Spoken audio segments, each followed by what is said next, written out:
Hi, this is Stephanie Thomas of Thomas Thomas and Thomas PC. And I'm Mary Thomas. And we're also known as the Sales Tax Sisters.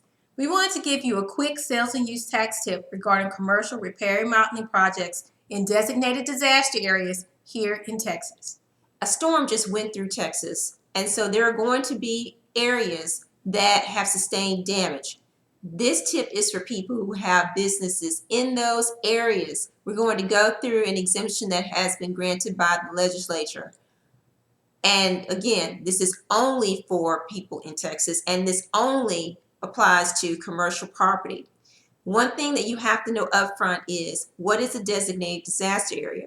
A designated disaster area is an area that has been designated as such by the governor of Texas or the president of the United States. It's not enough to simply have been in an area that has gone through a storm. It has to be designated as a disaster area by one of those two people.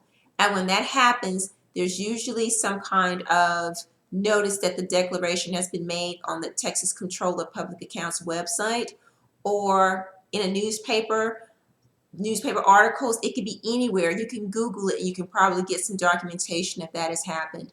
If you are going to use this exemption for any reason, we suggest that you actually do print out that designation so that if you're ever audited, you will have it at your fingertips that the declaration has been made. In Texas, typically commercial repair and remodeling projects for taxable entities are taxable. And that's regardless of contract type. So whether you tell someone, look, I'm going to repair your building for $100,000, or if you break it out and say, $60,000 is materials and $40,000 is labor. It doesn't matter how you break it up. If you are repairing commercial property in Texas, you're going to be charging your client sales tax. However, there is an exemption for separately stated labor charges if the project is in a designated disaster area and related to that disaster, if you have a separated contract. A separated contract is a contract where you have a separate price for labor versus a separate price for materials. If the labor is separately stated, then it's not going to be taxable. In order to get the exemption, the customer should issue the contractor a properly completed Texas Sales and Use Tax Exemption Certificate referencing the project as well as disaster in order to avoid paying sales tax on the labor. And the kicker is, in order to avoid paying sales tax on the labor charge, it has to be separately stated.